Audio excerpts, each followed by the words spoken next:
Queridos hermanos, vamos a la clase número 13 del curso Los Hechos de los Apóstoles. En el nombre del Padre, y del Hijo, y del Espíritu Santo. Amén. Padre nuestro que estás en el cielo, santificado sea tu nombre. Venga a nosotros tu reino. Hágase tu voluntad en la tierra como en el cielo. Danos hoy nuestro pan de cada día. Perdona nuestras ofensas, como también nosotros perdonamos a los que nos ofenden. No nos dejes caer en la tentación y líbranos del mal.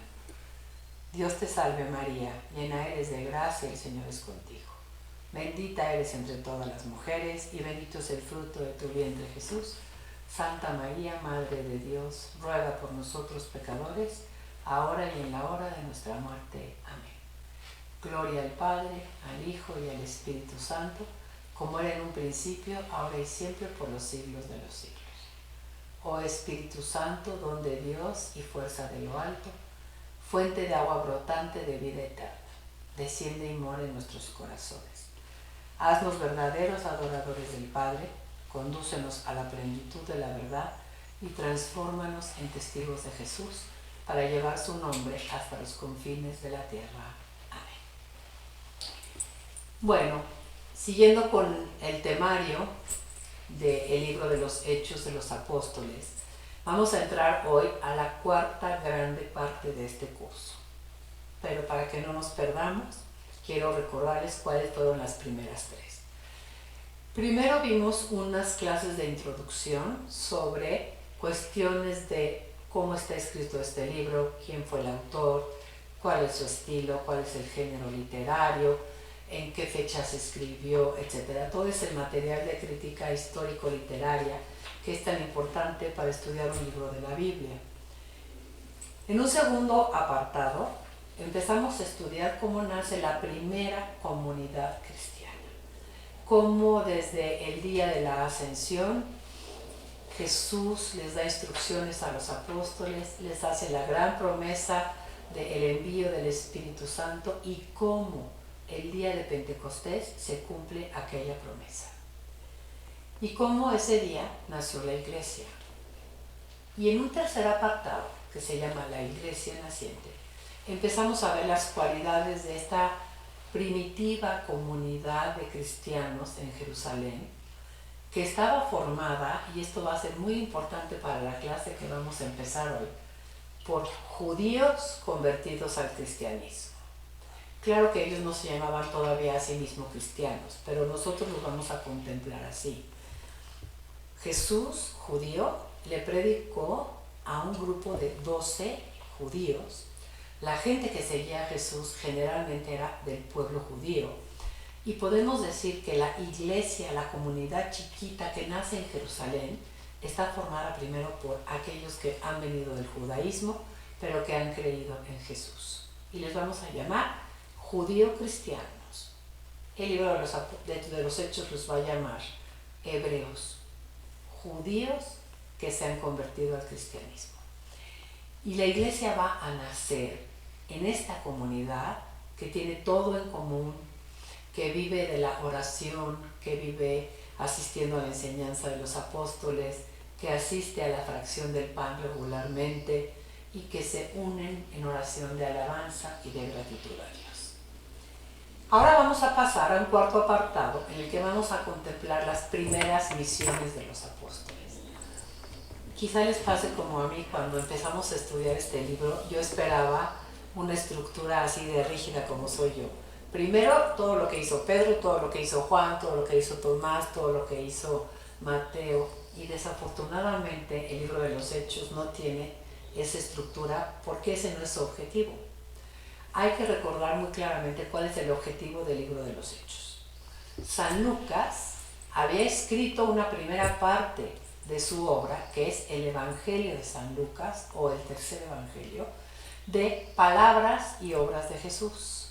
Y la segunda parte de su obra es la historia de los orígenes del cristianismo, en la que él quiere enseñarnos cómo el Evangelio, nacido en esta pequeña comunidad cristiana que se ubica en Jerusalén, poco a poquito va a ir saliendo de Jerusalén, va a empezar a expandirse por Tierra Santa y en un momento dado va a superar los límites de la Tierra Santa y va a llegar al Imperio Grecorromano para llegar hasta Roma, que en aquella época eran los confines de la tierra.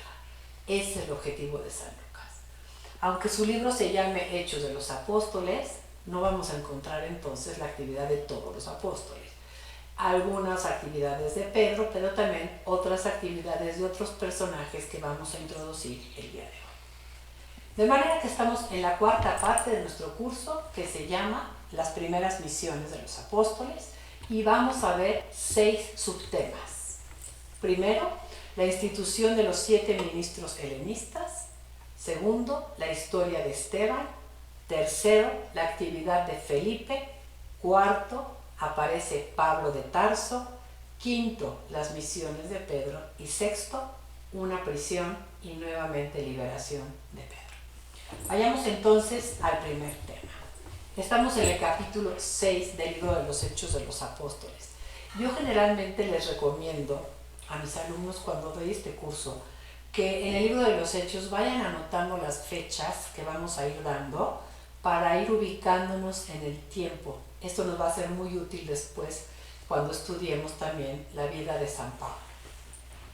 Cuando llegamos al capítulo 6, es bueno poner una notita ahí que diga año 35 al 40. Más o menos estamos situando lo que vamos a estudiar del capítulo 6 al capítulo 12 entre los años 35 y 40. Del capítulo 6, versículo 1, hasta el capítulo 12, versículo 25. Todo eso vamos a estudiar dentro de las primeras misiones. Ahora, vamos a pensar que esta comunidad cristiana primitiva nacida en Jerusalén es judíos que han nacido en Palestina y que se les llama judíos hebreos.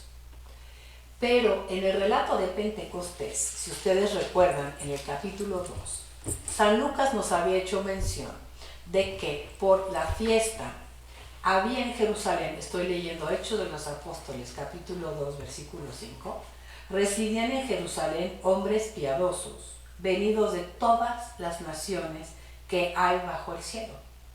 Y luego nos menciona en el versículo 9 que hay partos, medos y elamitas, que hay habitantes de Mesopotamia, de Judea, de Capadocia, del Ponto, Asia, Frigia, de Panfilia, Egipto, de Libia, de Cirene, y luego hace como un pequeño resumen y dice, tanto judíos como prosélitos. Es decir, hay mucho tipo de gente en Jerusalén y vamos a llegar a un momento en el que nos va a enseñar San Lucas que no solamente se habían convertido judíos nacidos en Palestina, sino también judíos que habían nacido en otras partes del Imperio Grecorromano, que quizá habían tenido que huir sus antepasados en algún momento de persecución y se habían establecido en el Imperio Grecorromano. Y a estos se les va a llamar judíos helenistas. De manera que ya tenemos cristianos que vienen del judaísmo nacidos en Palestina y cristianos nacidos fuera de Palestina, pero que son de origen judío también. Y vamos a ver cómo la iglesia naciente sigue siendo perseguida, pero cómo estas persecuciones van a ser la ocasión para que el evangelio salga de Jerusalén. Porque los que son perseguidos por ser cristianos van a llevar la buena noticia de Jesús fuera de las fronteras de Jerusalén. Vamos entonces al capítulo 6 del libro de los Hechos. Probablemente tengan ahí un título, si tienen la Biblia de Jerusalén, que dice la institución de los 7. Y nosotros le vamos a llamar la institución de los 7 ministros helenistas. Ya con el nombre helenistas se pueden dar una idea de qué tipo de personas van a ser.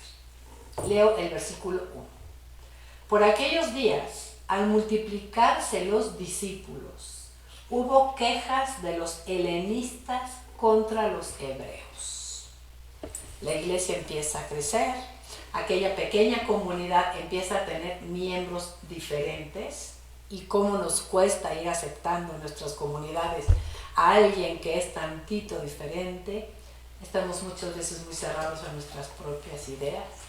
pero dice que los discípulos se multiplicaban. Y la Biblia de Jerusalén tiene una nota en el 6.1a que dice: los discípulos es una nueva manera propia del libro de los Hechos para designar a los cristianos, equiparados de este modo al pequeño grupo de fieles que se habían adherido a Jesús y al que los evangelios designan con este nombre. Entonces, si los seguidores de Jesús que querían aprender de él como maestro se habían llamado discípulos, ahora San Lucas conserva este nombre para los primeros cristianos. Pero dice que hubo quejas de los helenistas contra los hebreos. ¿Quiénes son los helenistas? ¿Quiénes son los hebreos? La Biblia de Jerusalén, en la nota del 6.1b, nos ayuda también a entenderlos. Ustedes van a ver ahora una lámina en la que tenemos una síntesis de lo que dice la nota de la Biblia de Jerusalén. La leo. Los helenistas son judíos que habían vivido fuera de Palestina, que habían recibido algo de cultura griega y disponían en Jerusalén de sinagogas particulares en las que se leía la Biblia en griego. Por otra parte, los hebreos eran los judíos autóctonos que hablaban el arameo, pero leían la Biblia en hebreo en sus sinagogas. Esta división que había ya en el judaísmo, estos eran judíos helenistas, estos son judíos hebreos, esa división se transfirió al interior de la iglesia primitiva. Vamos a ver esta belleza. A mí me parece una belleza. La iglesia no nace perfecta, ni se mantiene perfecta, en el sentido de que está formada por seres humanos imperfectos.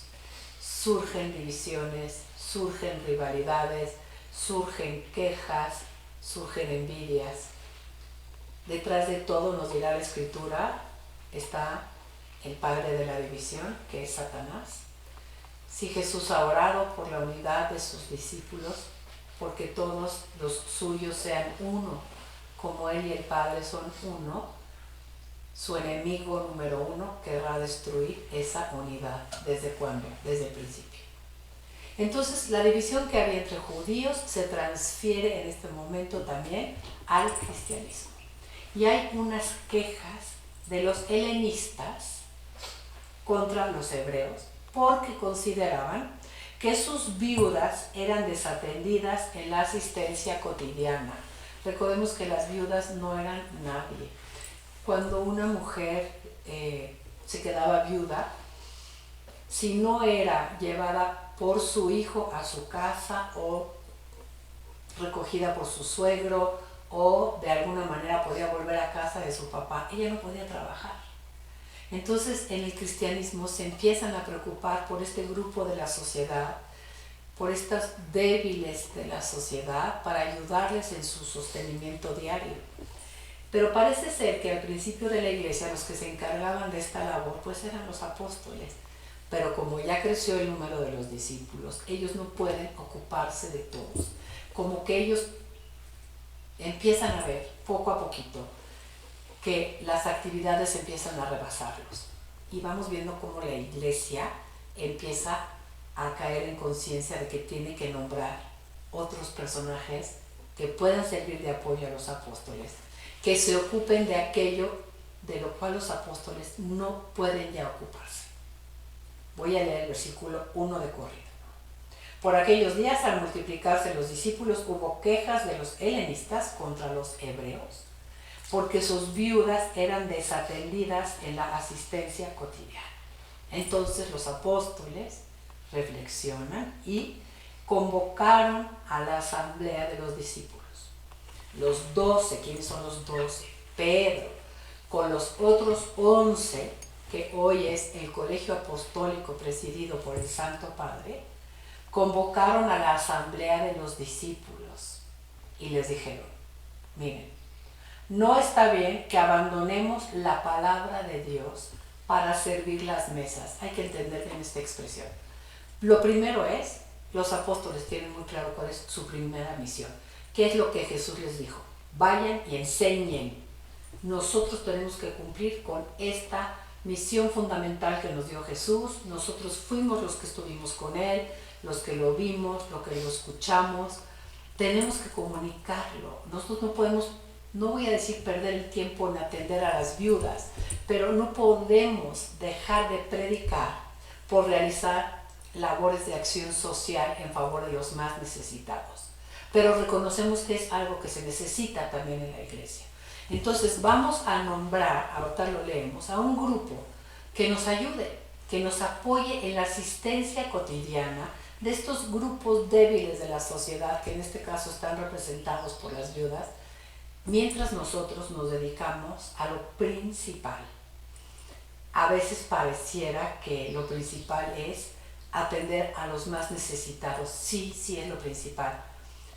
Pero recuerdo una palabra de Benedicto XVI que decía: la mayor obra de caridad que puedes hacer por alguien es darle a conocer quién es Jesús. Eso también es ayudar al necesitado, es darle a entender cuál es su valor principal.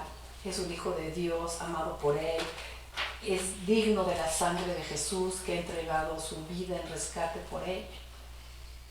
Y los apóstoles lo tienen muy claro, pero no podemos abandonar a los necesitados. Entonces vamos a leer en el versículo 3. No podemos abandonar la palabra de Dios por servir las mesas. Por lo tanto, hermanos, buscad entre vosotros a 7 hombres. Vamos a buscar 7 hombres de buena fama, llenos de espíritu y de saber, mientras que nosotros nos dedicaremos a la oración y al ministerio de la palabra. Es un ministerio preciosísimo, el ministerio de la palabra. Nunca voy a perder la oportunidad de decirles: anímense a estudiar la Sagrada Escritura, anímense a profundizar en su conocimiento de la palabra de Dios, anímense a dejarse utilizar por el Señor como instrumento para proclamar su palabra. No hay, nos decía el Padre Carrillo, un trabajo, un conocimiento tan alto, un honor más grande que poder servir al Señor proclamando su palabra. Y además llena de paz, llena de alegría. La vida se vive de otra manera. Perdónenme por el paréntesis, pero siempre lo voy a tener que hacer. El caso es que los apóstoles les dicen a los helenistas: busquen entre ustedes quienes puedan atender a sus viudas. Y les dan ciertos parámetros para escogerlos. Primero quieren que escojan 7. No sabemos realmente por qué 7. Podemos intuir que es porque el 7 es un número que nos habla de plenitud. 7 habían sido las naciones paganas expulsadas de Canaán. De alguna manera es un número bíblico también.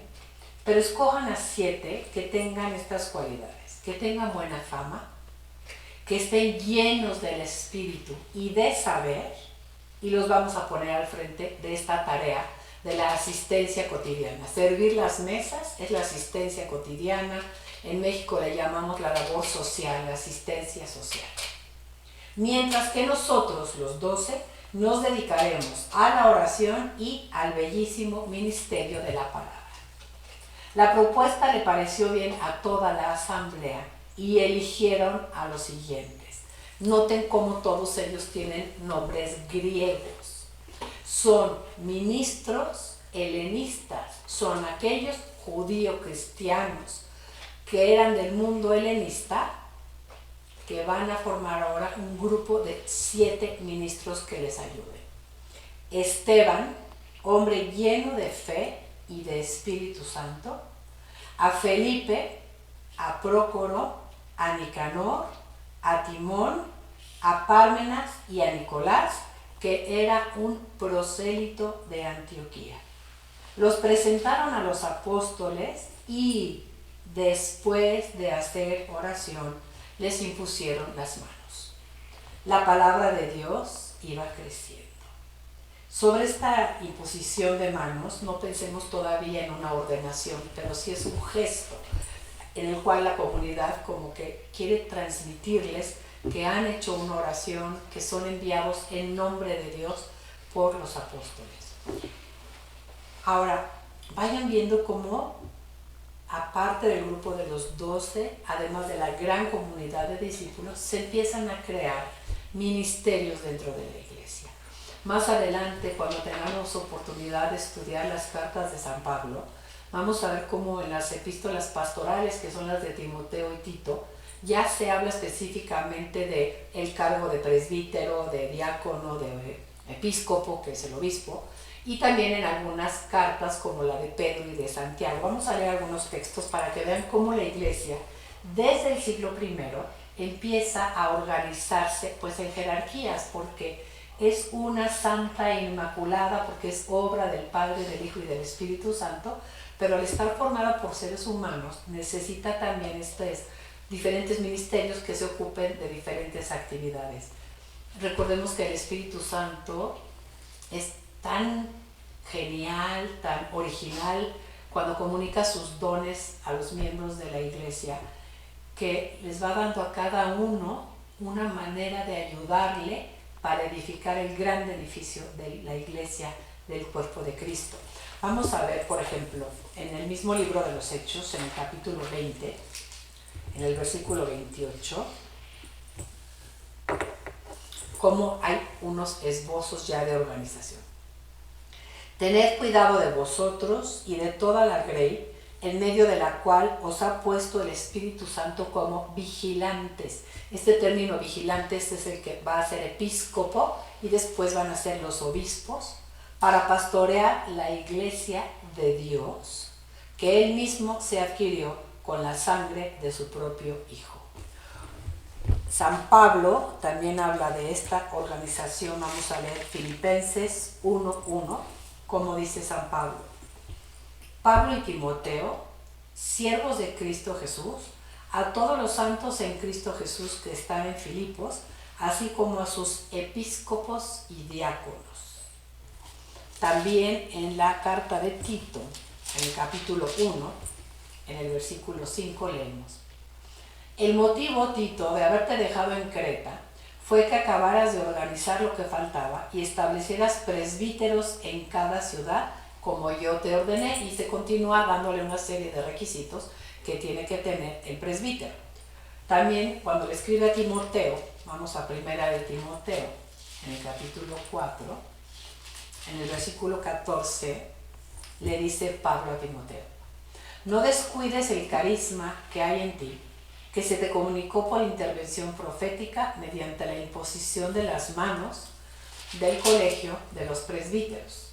Ocúpate en estas cosas, vive entregado a ellas para que tu aprovechamiento sea manifiesto a todos. Vean cómo hay organización jerárquica. También Pedro, en la primera carta de Pedro, en el capítulo 5, en el versículo, vamos a leer desde el versículo 3, capítulo 5, versículo 1 al 3. Quiero exhortar ahora a los ancianos. Los ancianos son la gente de experiencia que están entre vosotros, aprovechando que soy anciano como ellos y testigo de los sufrimientos de Cristo y partícipe de la gloria que está para manifestarse. Apacentad la grey de Dios que os está encomendada, vigilando, no forzados, sino voluntariamente según Dios. Y no lo hagáis por mezquino afán de ganancia, sino de corazón, no tiranizando a los que os ha tocado cuidar, sino siendo modelos de la grey. Luego, en la carta de Santiago también nos va a entregar un texto. En el capítulo 5, dobló.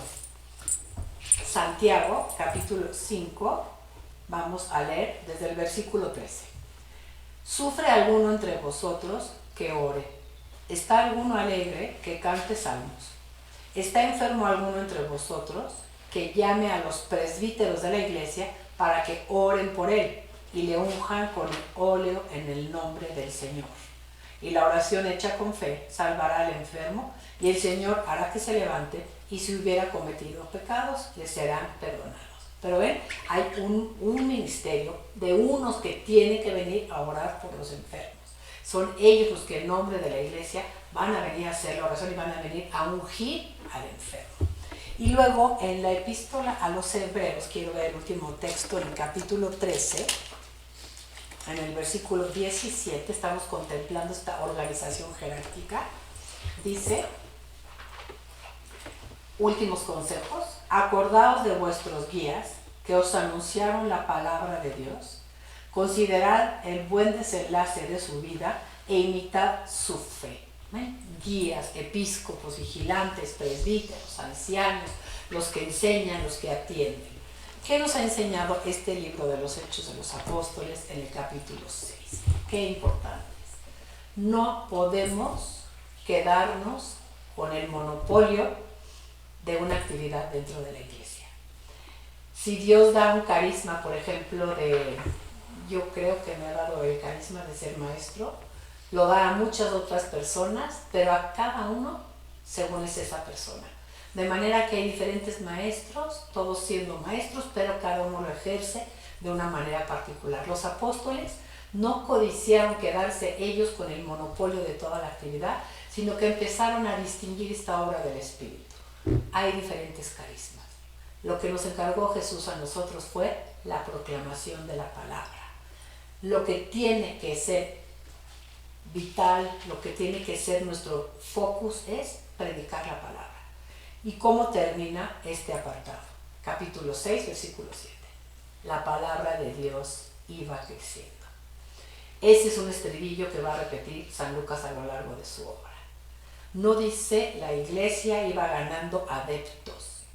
Lo que importa es que la palabra se vaya predicando, que la palabra de Dios vaya creciendo, que haya más, que se multipliquen los predicadores de la palabra, porque eso es lo que va haciendo que la iglesia vaya creciendo.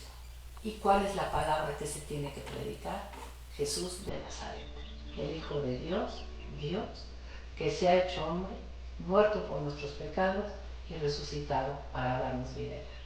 Amén. Alabado sea Jesús.